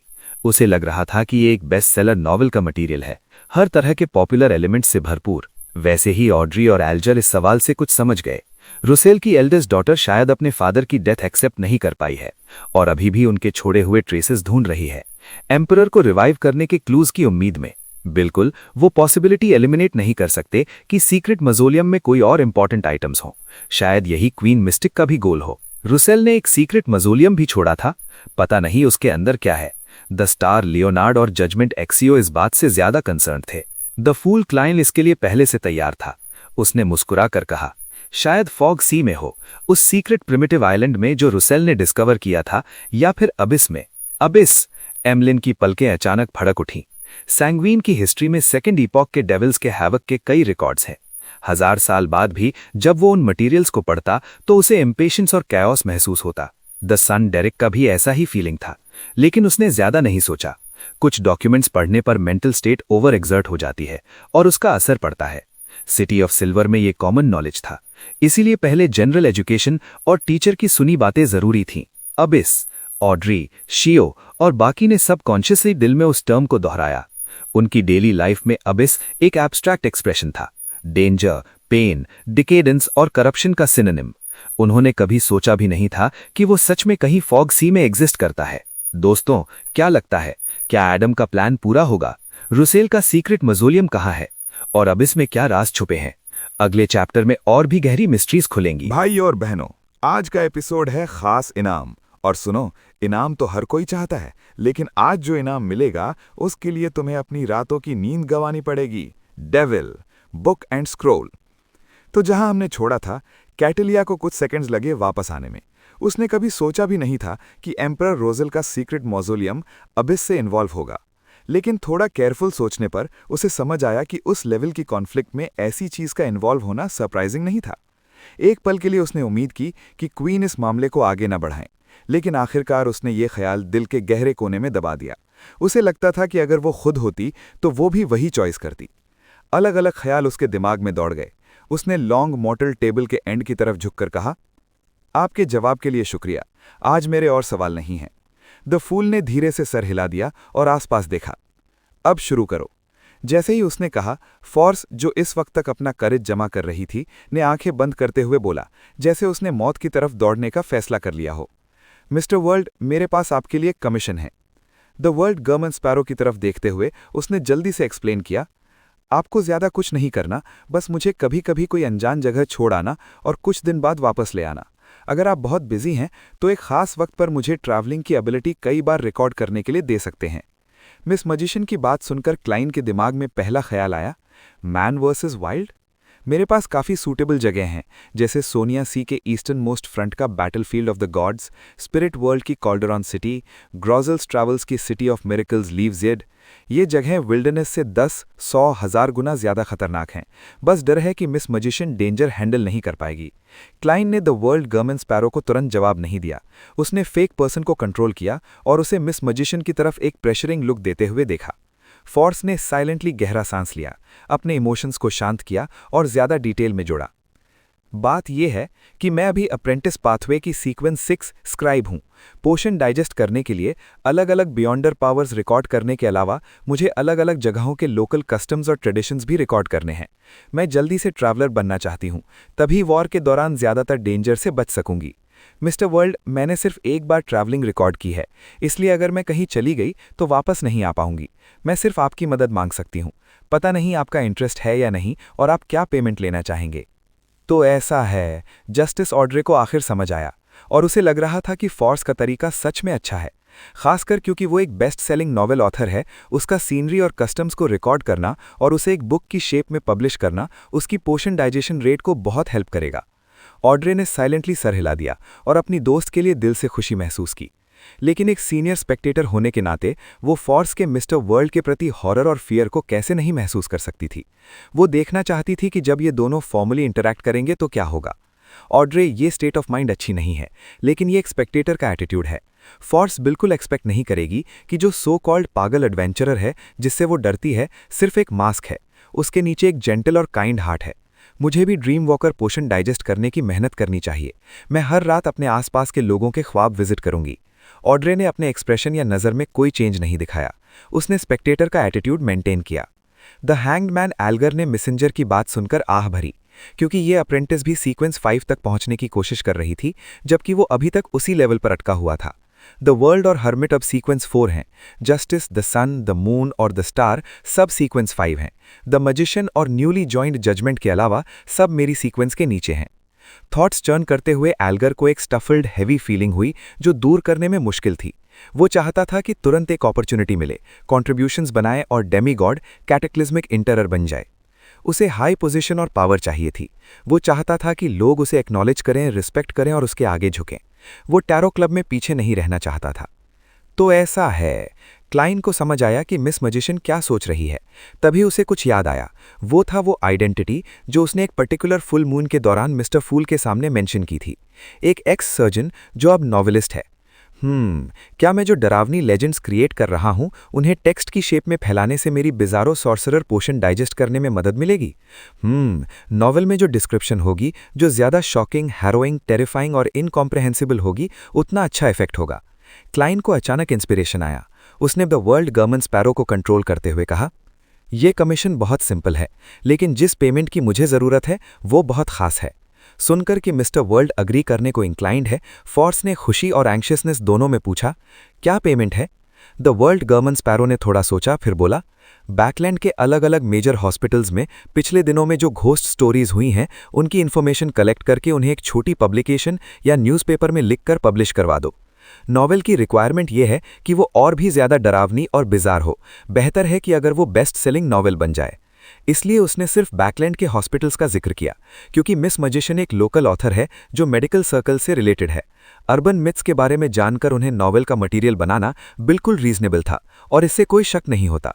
लेकिन अगर उसे रोस्टेड आर्किपेलागो, फॉग सी और ईस्ट वेस्ट बालाम की अर्बन मिथ्स भी पता चल गई तो जरातुल का मैरियोनेट जरूर उसे विजिट करता। बैकलैंड के हॉस्पिटल्स की ghost tales. The world government Sparrow की बात सुनकर ऑड्रे लगभग 3 सेकंड्स तक स्टन्ड रह गई। उसे लगा था कि ये रूमर्स चर्च के बियॉन्डर्स की वजह से थे जो छुपकर इंजर्ड विक्टिम्स का इलाज कर रहे थे। मशरूम और वीड्स मिस्टिकल आइटम्स के नेगेटिव इफेक्ट्स थे, लेकिन उसने कभी ये नहीं सोचा था कि कुछ और हो सकता है। ऑड्रे ने ड्वेन डांटेस के बारे में भी सोचा था।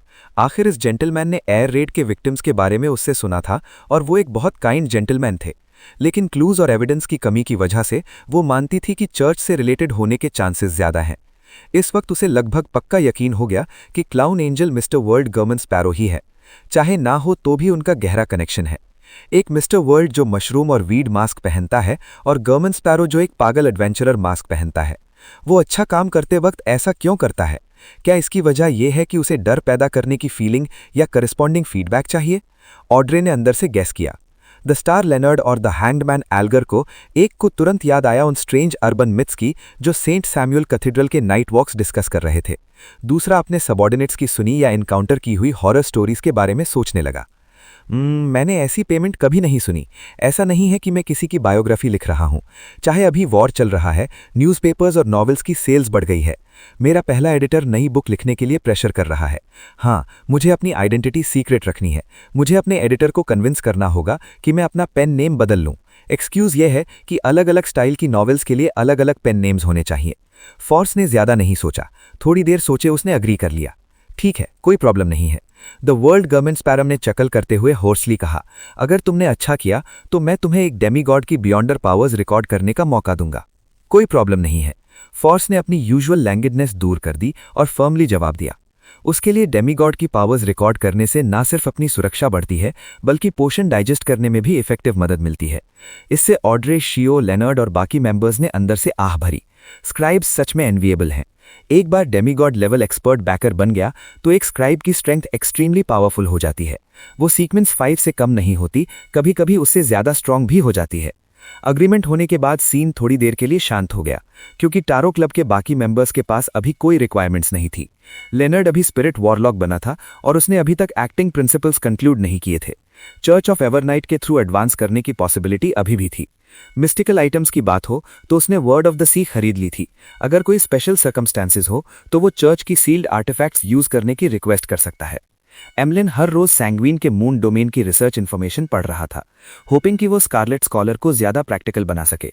सीक्वेंस 4 शैमन किंग की पोशन फॉर्मूला और बियॉन्डर इंग्रेडिएंट्स की उसे अभी लंबी देर तक जरूरत नहीं थी, न ही वो अफोर्ड कर सकता था। डेरिक ने अभी तक प्रीस्ट ऑफ लाइट की पावर्स मास्टर की थी और एडवांसमेंट से अभी बहुत दूर था। अनशैडोड मेन इंग्रेडिएंट उसके पास आ चुका था। वैसे ही ऑड्रे और शियो भी अभी एडवांस कर चुकी थी। एक मिस्टर वर्ल्ड की मदद कर रही थी, कॉन्ट्रीब्यूशंस जमा कर रही थी। दूसरी एक बड़े डेट के बोझ के तले थी और उसे जल्दी से वो वापस करना चाहती थी। कैटेलिया अभी डेमीगॉड बनी थी। वो अभी अलग अलग सीक्रेट्स और मिस्टिसिज्म नॉलेज की गहराई में रिसर्च कर रही थी। उसे प्लेजेंट सरप्राइज हुआ कि अभी एडवांस करने के बावजूद बस पहले से जानी हुई नॉलेज और सीक्रेट्स को याद करने से ही उसकी पोषण का खासा हिस्सा डाइजेस्ट हो गया। इसमें टैरो क्लब में सुनी हुई बातों का भी बड़ा हाथ था। ट्रांजैक्शन सेगमेंट जल्दी ही खत्म हो गया और मेंबर्स ने फ्री एक्सचेंज शुरू कर दिया।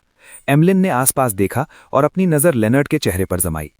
अगर आप एक ऑफिशियल बियॉन्डर हैं और आपके एरिया ऑफ जुरिस्डिक्शन में एक ऑपोजिंग फैक्शन का क्लर्जीमैन है जो कुछ गलत नहीं किया है, नहीं करने की सोच रहा है, तो आप उसे कैसे हैंडल करेंगे?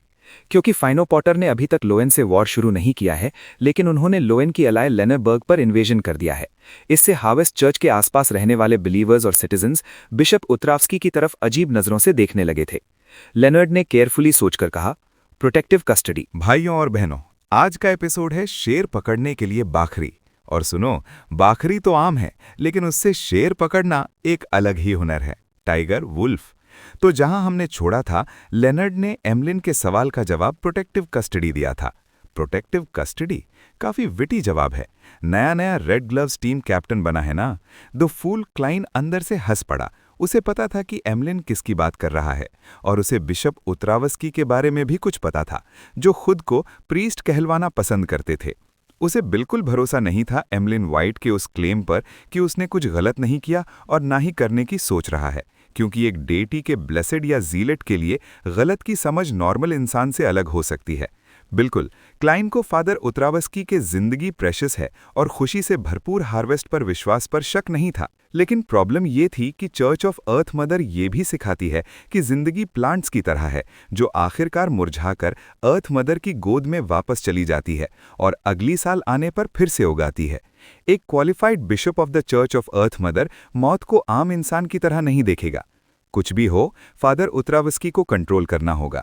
ये एक तरह से अर्थ मदर के बिलीवर्स और उसके आसपास के सिटीजन्स की सुरक्षा है, और साथ ही इस हाफ जायंट बिशप की भी सुरक्षा है, ताकि कोई ऐसी नौबत ना आ जाए। क्लाइंट सोच ही रहा था कि लेनर्ड, जो हार्वेस्ट चर्च के बारे में जानता था, समझ गया कि एमलिन क्या पूछ रहा है। उसने सोचा कि अगले 2 दिन में अपने टीम मेंबर्स के साथ सिचुएशन कंफर्म करेगा और ऑफिशियल ऑर्गेनाइजेशंस की मदद से अर्थ मदर के ब्लेसिड को प्रोटेक्टिव कस्टडी में ले लेगा। एमलिन ने जवाब सुनकर धीरे से सर हिलाया, कुछ नहीं बोला। उसे चुप देखकर लेनर्ड ने अपना एक सवाल पूछा जिस पर उसे फीडबैक चाहिए था। क्या बैकलैंड के नीचे कोई बड़े मामले छुपे हुए हैं? असल में वो ये जानना चाहता था कि उसकी रेड ग्लव्स टीम को कैपिटल में रिजर्व फोर्सेस के हिस्से क्यों छोड़ा गया है। जैसे ही उसने कहा, टैरो क्लब के बाकी मेंबर्स द सन डेरेक तक, जो बाहर की दुनिया के मामलों से ज्यादा कंसर्न नहीं था, सबकी नज़र द वर्ल्ड गेयरमैन स्पैरो पर पड़ी। जितना उनको पता था, जब भी बैकलैंड में कुछ होता था, मिस्टर वर्ल्ड कुछ ना कुछ वार्निंग जरूर देता था। बैकलैंड के नीचे क्या बड़े मामले छुपे हुए हैं? बहुत हैं। जॉर्ज थर्ड का ब्लैक एम्परर रिचुअल, मेरा क्वीन मिस्टिक के साथ secret alliance, 3 churches silently agree करती नजर आती हैं, लेकिन उनके अलग एटीट्यूड्स हैं। क्लाइन के थॉट्स दौड़े। फिर अचानक उसको समझ आया कि लेनर्ड क्या पूछना चाहता है। आखिर वो कभी कभी प्राइवेटली कम्युनिकेट करते थे। हाँ, लेनर्ड को बैकलैंड में क्यों छोड़ा गया? क्योंकि मैं हूं। चर्च नहीं चाहती कि लेनर्ड खतरे में पड़े। क्या मैं अपने आप को ज्यादा बड़ा समझ रहा हूं? क्लाइन ने अंदर सर हिलाकर पहले आया हुआ ख्याल रिजेक्ट कर दिया। उसने तुरंत अपना ट्रेन ऑफ थॉट बदला और प्रॉब्लम को ऐसे एनालाइज किया जिसमें लेनर्ड का काम आए। लेनर्ड सिर्फ सीक्वेंस 5 है, तो बैकलैंड के डीप अंडरकरेंट्स में उसका क्या काम? अगर काम भी है तो उसे नहीं करेंगे, बल्कि मुझे करेंगे, जो उससे रिलेटेड हूं, या फिर पले ज़ोरवास्त को। ये मुझे रूल आउट कर देता है। मैं अभी भी एक क्वालिफाइड ब्लेसिड हूं। अगर सच में कुछ करना होता तो एक सिंपल इंस्ट्रक्शन काफ़ी था। पहले बैकलैंड से अमोन अवतार्स का क्लियर करना। इससे गॉडेस या चर्च के अपर लोगों ने गैस किया होगा कि पले ज़ोरवास्ट बॉकलैंड स्ट्रीट के आसपास छुपा हुआ है, और उन्होंने लेनर्ड पर शक किया। ये एक पॉसिबिलिटी है, और कम भी नहीं। तब भी मैं थोड़ा कंसर्न था। मैंने सिर्फ इतना माना था कि अमोन के गॉड बनने की सिचुएशन में चर्च और पले ज़ोरोआस्ट एक ही पेज पर होंगे और कुछ अंडरस्टैंडिंग बन जाएगी। असल में मुझे लगता है कि उस ग्रैंडपा ने भी यही सोचकर लेनर्ड को पैरासाइटिंग के लिए चूज किया था। लेकिन पले ज़ोरोआस्ट को बैकलैंड में क्यों रखा गया है? अमोन को फिश करने के लिए।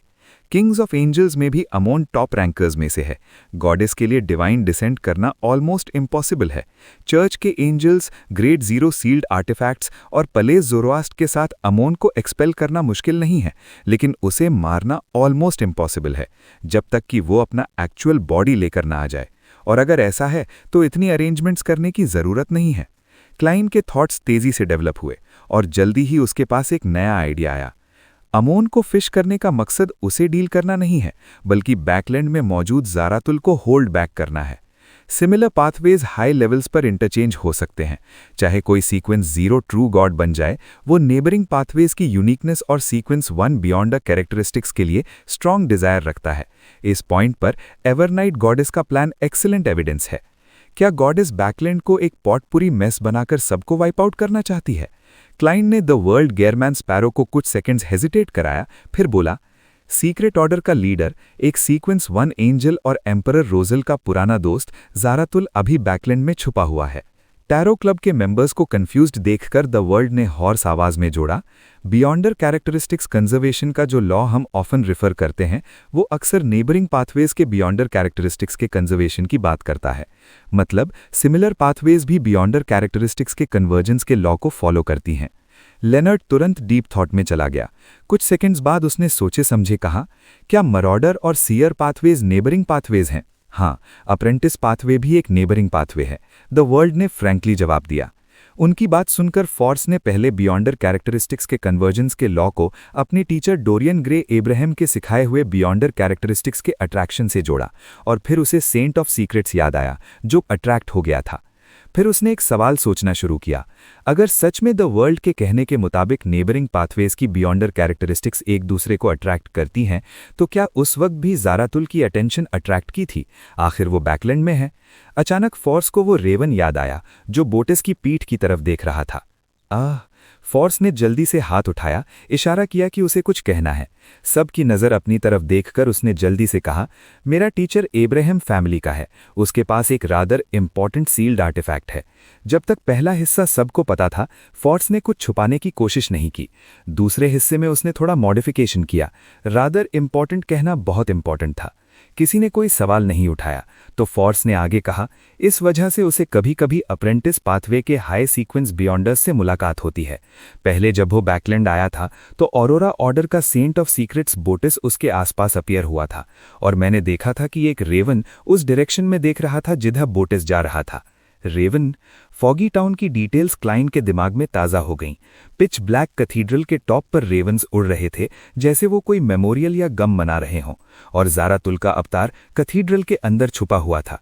क्या ज़ारातुल रेवंस को मॉरियोनेट्स की तरह इस्तेमाल करता है? क्या ये उसके बिजारो सोर्सरर फेज की अलामत है? सोचते हुए क्लाइंट ने द वर्ल्ड से बोला, शायद वो ज़ारातुल ही था। मैंने एक सीक्वेंस 1 एंजल से मुलाकात कर ली। फॉर्स के जिस्म में डर और हॉरर की लहर दौड़ गई।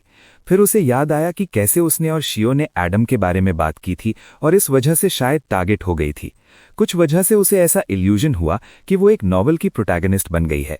सिर्फ सीक्वेंस 7 या 6 होने के बावजूद किंग्स ऑफ एंजल्स और सीक्वेंस 1 एंजल से कनेक्शंस एस्टैब्लिश कर ली। ये सोचकर फॉर्स ने तुरंत मिस जस्टिस की तरफ मुड़कर कहा, क्या आप बाद में मुझे हिप्नोटाइज करके कुछ बातें भुला सकती हैं? मुझे डर है कि मैं अचानक कुछ याद कर लूं और अटेंशन अट्रैक्ट कर लूं। कोई प्रॉब्लम नहीं, ऑड्री ने जवाब दिया और शियो की तरफ देखकर उसकी तरफ सर हिलाया। द स्टार लेनर्ड के पास भी कुछ आइडियाज थे। उसने सोचा कि घर जाकर ओल्ड मैन से डिस्कस करेगा और उसका ओपिनियन सुनेगा। क्लाइंट ने बैकलैंड के नीचे छुपे बड़े मामलों के बारे में आगे बात नहीं की, क्योंकि ये टैरो क्लब के बाकी मेंबर्स के लिए टू हाई एंड थे। न सिर्फ वो इसमें डायरेक्टली पार्टिसिपेट कर सकते थे, बल्कि इन्हें पूरी तरह से समझना भी उनके लिए डिजास्टर ला सकता था। इस एस्पेक्ट में क्लाइंट का आइडिया ये था कि वो टैरो क्लब के मेंबर्स की मदद सर्टेन सेगमेंट्स में ले सकता है, लेकिन ये एक बाउंटी हंटर को कमीशन देने जैसा होगा, बिना उन्हें मैटर में ज्यादा इन्वॉल्व किए और कमीशन की वजह जाने दिए। ये उनकी सुरक्षा का एक तरीका था। इसी वक्त एल्जर ने आसपास देखा और बोला, मेरे ऑब्जर्वेशंस के मुताबिक चर्च ऑफ स्टॉर्म्स इस वॉर में ज्यादा एंथुजियास्टिक नहीं है। ज्यादा एंथुजियास्टिक? ये church of the Lord of storms की इमेज से मैच नहीं करता। चाहे उनकी टीचिंग्स कॉम्बैट को प्रमोट नहीं करती, वॉर को नहीं बढ़ाती, लेकिन वो जरूर एम्फसाइज करती हैं कि दुश्मन को स्टॉर्म की तरह ट्रीट करो और जो गुस्सा हो उसे स्पॉट पर वेंट करो। क्लाइंट सुनकर थोड़ा सरप्राइज्ड हुआ। फिर उसने डेटीज की अपनी समझ को मिलाकर प्रिलिमिनरी एनालिसिस शुरू की। मेरी पहली स्पेकुलेशंस के मुताबिक स्टॉर्म, सन, रीडर, स्पेक्टेटर और शेपर्ड हाई लेवल्स पर स्विच कर सकते हैं। उनके बीच एक इमेंस कॉन्फ्लिक्ट होना चाहिए।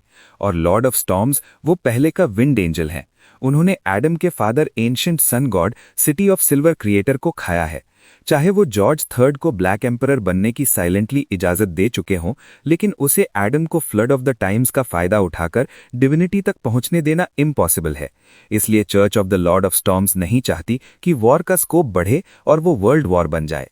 इसलिए वो अपनी इम्पल्स को कंट्रोल करने की कोशिश कर रहे हैं। उन पर बहुत हार्ड होगा। ये एक्सप्लेन कर सकता है कि फेन पॉटर के लेनबर्ग, मासीन और सेगर पर इन्वेजन करने पर लोएन और इंतिस क्यों स्ट्रेंज साइलेंस मेंटेन कर रहे हैं। Church of eternal blazing sun और church of the Lord of storms शायद एक डिफिकल्ट पोजीशन में हैं। वो फैसला नहीं कर पा रहे। एक तरफ डीएटी लेवल पर अलायंस छोड़कर चर्च ऑफ नॉलेज से डील करने की पॉसिबिलिटी है, दूसरी तरफ नेशनल लेवल बैटल स्ट्रैटेजीज भी उन्हें उन कंट्रीज की रक्षा करने पर मजबूर कर रही हैं। सिटीजन्स के परसेप्शन को फोर्सिबली ब्रेक करना एंकर्स को अनस्टेबल करने का काम होगा, और एक बार वो बैटल में शामिल हो गए तो वो एडम को सीक्वेंस 0 तक पहुंचने की कंडीशंस पूरी करने में मदद करेंगे।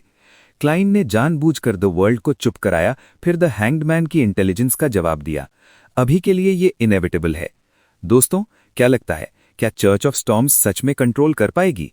क्या लेनर्ड और पले जोरोआस्ट का रोल इंपॉर्टेंट होगा और फॉर्स की मेमोरी सेफ रहेगी? अगले चैप्टर में सब क्लियर होगा। भाइयों और बहनों, आज का एपिसोड है इशारा। और सुनो, इशारा छोटा हो सकता है, लेकिन उसकी इंपॉर्टेंस समझकर पाप की आंखें खुली की खुली रह जाएंगी। तो जहां हमने छोड़ा था, द वर्ल्ड गवर्मन स्पैरो ने द हैंग्ड मैन को जवाब दिया था, अभी के लिए ये इनएविटेबल है। इनएविटेबल। क्लाइंट को याद नहीं था कि उसने द हैंग्ड मैन और बाकी लोगों को पहले बताया था या नहीं कि सेलर, स्पेक्टेटर, सन, रीडर और सीक्रेट सप्लाइंट आथवेज इंटरचेंजेबल हैं। अगर उसने ड्रीम डिविनेशन यूज करके याद नहीं किया होता। लेकिन जब से द हैंग्ड मैन ने church of the Lord of storms के प्रति अपने डाउट्स एक्सप्रेस किए, इसका मतलब था कि उसने दोनों पार्ट्स की इंटरचेंजेबिलिटी के बारे में नहीं सोचा था। चाहे उसे पता हो या नहीं, या उसने दोनों मामलों को अभी तक कनेक्ट नहीं किया हो, क्लाइंट को लगता था कि उसे चीजें क्लियर एक्सप्लेन करनी चाहिए। इससे टैरो क्लब के मेंबर्स मेजर फैक्शंस के ट्रू स्टैंसेस को समझ सकेंगे और कई डेंजर्स से बच सकेंगे। जब द हैंग्ड मैन, एल्जर और बाकी लोगों की नज़र उस पर पड़ी, उसने द वर्ल्ड गवर्मन स्पैरो को कंट्रोल करते हुए एक लो, अनसर्टेन टोन में बोला, स्टॉर्म, सन, स्पेक्टेटर, रीडर और सीक्रेट सप्लायंट पाथवेज नेबरिंग पाथवेज हैं। वैसे ही एवरनाइट, गॉड ऑफ कॉम्बैट और डेथ के लिए भी। और नेबरिंग पाथवेज अक्सर एनिमीज बन जाते हैं। बिल्कुल ये एब्सोल्यूट नहीं है, कम से कम 60 डेइटीज ने एक अलायंस एस्टैब्लिश कर रखा है। द वर्ल्ड का जवाब सुनकर एल्जर को पहले एडम याद आया, जो फ्लड ऑफ द टाइम्स को पुश कर रहा था गॉड बनने के लिए। फिर उसके दिमाग में थॉट्स दौड़े और उसको church of the Lord of storms की करंट एटीट्यूड की समझ आ गई। इससे उसे एक खास सी सुपीरियॉरिटी और खुशी का एहसास हुआ, जैसे उसने मैटर की एसेंस देख ली हो और church of the Lord of storms के ज्यादातर बियॉन्डर्स के लेवल से आगे निकल गया हो।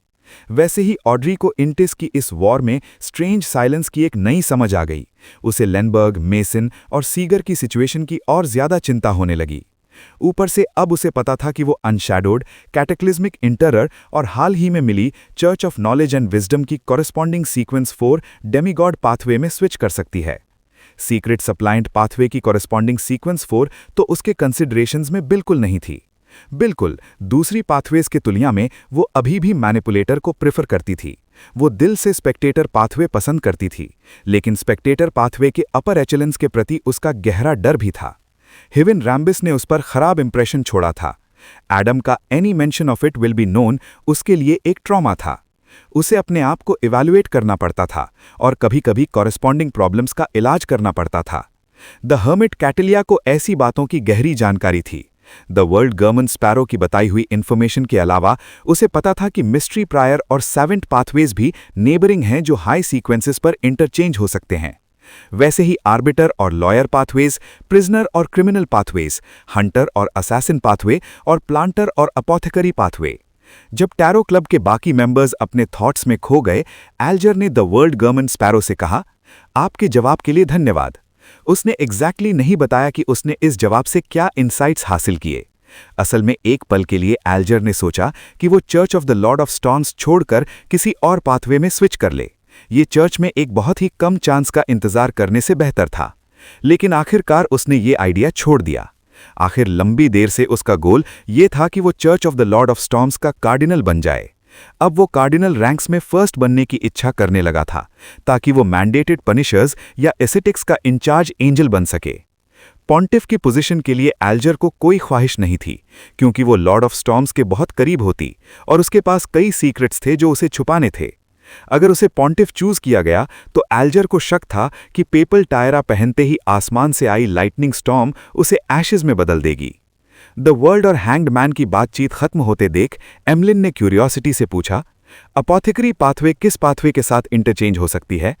सैंग्विन रेस से होने की वजह से उनके पास दूसरी पाथवेज में स्विच करने का कोई ख्याल नहीं था। इसका मतलब था कि उन्होंने अपनी आइडेंटिटी खो दी, इसीलिए एमलिन ऐसे मामलों से ज्यादा कंसर्न नहीं था। Planter pathway, church of earth mother की प्लांटर पाथवे, कैटिलिया ने कैजुअली जवाब दिया। Planter pathway, church of earth mother के पास। एमलिन ने भौएं चढ़ाकर कुछ समझने की कोशिश की। इसी वक्त शियो ने भी पूछा, आर्बिटर पाथवे का नेबर कौन है? लॉयर, कैटिलिया ने सिंपली जवाब दिया। लॉयर, ब्लैक एम्परर पाथवे का लॉयर। मतलब अगर मैं सीक्वेंस 5 बन जाती तो मैं ब्लैक एम्परर पाथवे की सीक्वेंस 4 में स्विच कर सकती थी। और फॉर्ज ने पहले बताया था कि मिस्टर फूल के पास कार्ड ऑफ ब्लास्फेमी है, जिसमें ब्लैक एम्परर पाथवे के सारे सीक्रेट्स हैं। शियो को अचानक एहसास हुआ कि उसके फ्यूचर में एक ग्लिमर ऑफ लाइट है। पता है, आर्बिटर पाथवे 2 रॉयल फैमिलीज के कंट्रोल में थी। मिलिट्री को भी सिर्फ लो और मिड सीक्वेंसेस की पोशन फॉर्मूला मिलती थी। अगर वो सीक्वेंस 5 से आगे बढ़ना चाहते तो उन्हें रॉयल फैमिली से बिस्टोमेंट लेना पड़ता, जैसे हर जनरल को किंग या क्वीन से कन्फर किया जाता है, और आखिर में उन्हें कंकॉक्टेड पोशन और रिचुअल मिलता। शियो के लिए इसका मतलब था कि आर्बिटर पाथवे की सीक्वेंस 4 पोशन फॉर्मूला हासिल करना ऑलमोस्ट इम्पॉसिबल था। बिल्कुल, चाहे फॉर्मूलाज कितनी भी टाइटली गार्डेड हों, लूप होल्स तो होते ही हैं। मिलिट्री डेमीगॉड्स रिचुअल जानते थे और वो कभी-कभी रॉयल फैमिली के साथ मिलकर पावरफुल सुपर नेचुरल बीइंग्स का शिकार करते थे। वो मेन इंग्रेडिएंट के कैंडिडेट्स को एक छोटे एरिया तक नैरो डाउन कर सकते थे, लेकिन इसका मतलब ये भी था कि वो सिर्फ रिपीटेड एक्सपेरिमेंट से फॉर्मूला कंफर्म कर सकते थे। साथ ही मिलिट्री डेमीगॉड्स सप्लीमेंट्री इंग्रेडिएंट्स भी नहीं जानते थे। अगर सिर्फ मेन इंग्रेडिएंट से एडवांस करना था तो उन्हें बेनेडिक्शन ऑफ फेट की तलाश करनी पड़ती। और अब शियो ने एक और पॉसिबिलिटी देख ली थी। इसी वक्त ऑड्री ने मिस्टर वर्ल्ड और मैडम हर्मिट की बताई हुई नेबरिंग पाथवेज को समराइज कर लिया था, थॉटफुली पूछते हुए, prisoner, criminal, Hunter, assassin, seventh, mystery prior और मॉन्स्टर में से कौन सी पाथवेज सिमिलर हैं? द वर्ल्ड गवर्नमेंट स्पैरो ने मैडम हर्मिट की तरफ देखा और होर्सली जवाब दिया, प्रिजनर और क्रिमिनल, हंटर और असैसिन और सेवेंट और मिस्ट्री प्रायर सिमिलर पाथवेज हैं जो हाई सीक्वेंसेस पर इंटरचेंज हो सकती हैं। ये वो नॉलेज थी जो क्लाइंट कंफर्म कर सकता था। इसमें प्रिजनर और क्रिमिनल की interchangeability red angel evil spirit ने बताई थी, जिसे मिस शारोन ने साइलेंटली एक्सेप्ट किया था। सेवेंट और मिस्ट्री प्रायर की इंटरचेंजेबिलिटी एम्परर रोसेल ने पर्सनली डेमोन्स्ट्रेट की थी, और हंटर और असैसिन की इंफॉर्मेशन उसने टाइम के साथ अक्यूमुलेट की थी, जो आखिरकार कंफर्म हो गई। फिर मॉन्स्टर का क्या? सिर्फ यही बचा है। सुनते हुए फॉर्स से पूछे बिना नहीं रहा गया। द वर्ल्ड को चुप देखते हुए कैटेलिया ने थोड़ा सोचा, फिर बोला, इससे किसी और बियॉन्डर पाथवे का नेबर कैटेगराइज करना मुश्किल है। जैसे फेट, ये ऑब्जेक्टिवली सिर्फ अकेला एग्जिस्ट कर सकता है। मैं इस बारे में श्योर हूं। मैं बस इतना कह सकती हूं कि हमारी दुनिया की सुपर नेचुरल पावर्स की मोस्ट फंडामेंटल ऑर्डर केओस और डिसहार्मनी हो सकती है। कैटेलिया इस बात पर इसलिए श्योर थी क्योंकि उसके एडवांसमेंट रिचुअल में स्नेक ऑफ फेट के ब्लड को एनालाइज करना जरूरी था। समझ गई। ऑड्री को इस डिसहार्मोनियस सिचुएशन से थोड़ी डिस्कम्फर्ट हुई, लेकिन उसने जल्दी ही अपनी मेंटल स्टेट एडजस्ट कर ली। एक्सचेंज लगभग खत्म होने के बाद सारे टैरो क्लब के मेंबर्स की नजर द सन डेरिक पर पड़ी। यंग लड़के ने बिल्कुल हेजिटेट किए बिना कहा, हम पहले ही सेट ऑफ हो चुके हैं। अभी आफ्टरनून टाउन से कम 1 दिन दूर हैं। पहुंचने पर हम 1-2 दिन आराम करेंगे, फिर जायंट किंग्स कोर्ट की एक्सप्लोरेशन शुरू करेंगे। द सन की बात सुनकर एल्जर, कैटेलिया और बाकी लोगों को ऐसा लगा जैसे मिथ्स रियलिटी में आ रहे हैं। बैटलफील्ड ऑफ द गॉड्स की रुइंस की तुलना में जायंट किंग्स कोर्ट एक सिंबॉलिक एंटिटी थी जो अलग-अलग लेजेंड्स और सीक्रेट डॉक्यूमेंट्स में अपीयर होती थी। उसमें क्या सीक्रेट छिपा है? उसमें क्या दफन है? जवाब अभी खुलने वाला है। चाहे उन्होंने द वर्ल्ड गवर्नमेंट स्पैरो के साथ city of miracles live seed का सफर किया था, जो जायंट किंग्स कोर्ट के बराबर थी, फिर भी द स्टार लियोनार्ड और जस्टिस ऑड्री भी सीक्रेटली एक्साइटेड थे और ज्यादा सुनने के लिए एंटिसिपेट कर रहे थे। आखिर ड्रैगन किंग की इमेजिन्ड सिटी ने ग्रॉसेल्स ट्रैवल्स में ट्रांसफर होते वक्त काफी कुछ खो दिया था। कोई वैल्यूएबल चीज के ट्रेसेस नहीं बचे थे। बिल्डिंग के अलावा सिर्फ वो हॉल बचा था जो एंशिएंट मिथ्स की एक्स्ट्रा ऑर्डिनरी को दिखाता था। और सबसे इंपॉर्टेंट, डेरिक ने बताया था कि kings of angels giant kings court में एक सीक्रेट प्लॉट लेकर आए थे, और द फूल क्लाइन कुछ और सोच रहा था। क्या मैं लिटिल सन को एक्सप्लोरेशन से पहले द फूल को प्रे करने के लिए कहना चाहिए? फिर मैं क्रिम्सन स्टार और सी गॉड साहब के साथ अपनी विजन एक खास डिस्टेंस तक एक्सटेंड कर सकूं, ताकि मैं लाइव ब्रॉडकास्ट देख सकूं। हाँ, ऐसे अगर कोई एक्सीडेंट हो गया तो मैं कुछ मदद कर सकता हूं। सिर्फ प्रॉब्लम यह है कि प्रेयर पॉइंट्स ऑफ लाइट पर डिपेंड करके ऑब्जर्व करने का यह तरीका ज्यादा देर तक नहीं चलता। इसका मेरा अपनी स्पिरिचुअलिटी से कोई लेना देना नहीं, बस ये कनेक्शन वक्त के साथ फेड हो जाती है और ज्यादा से ज्यादा 45 मिनट तक रहती है।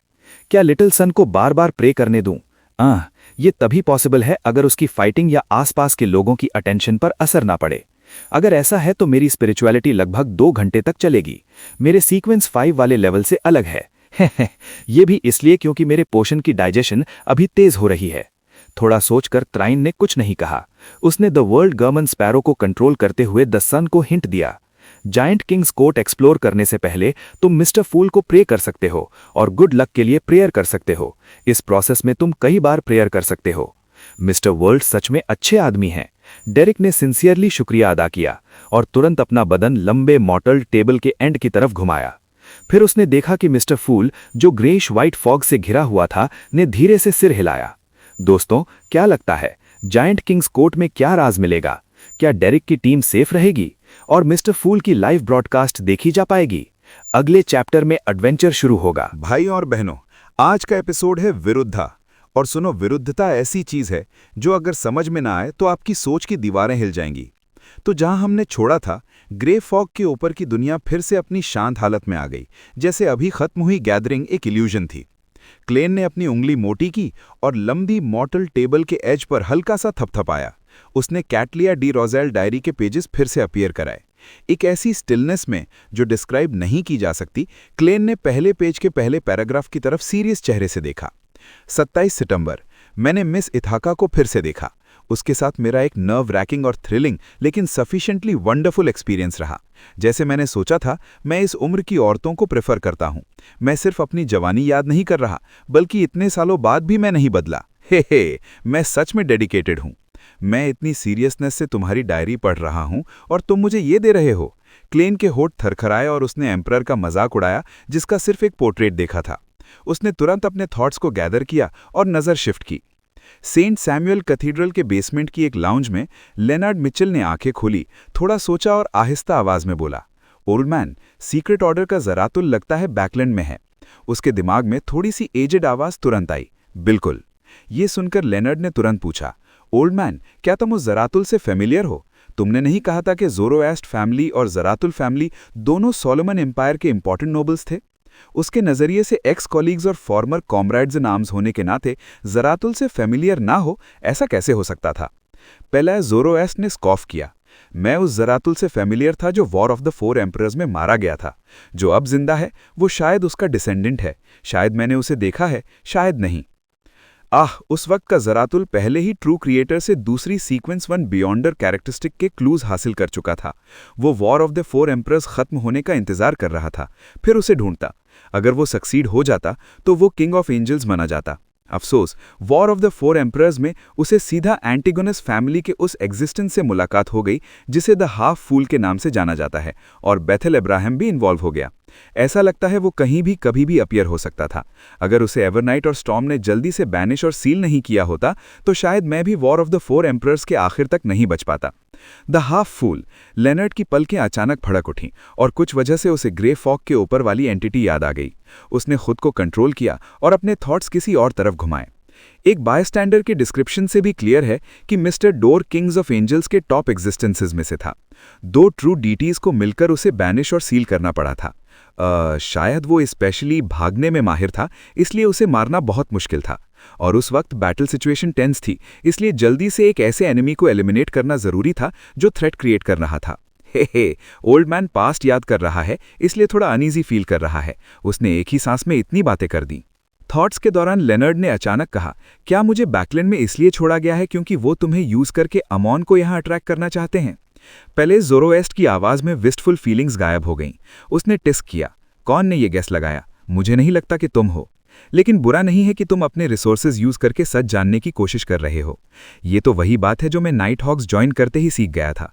लेनर्ड ने अंदर जवाब दिया, लेकिन कुछ नहीं बोला।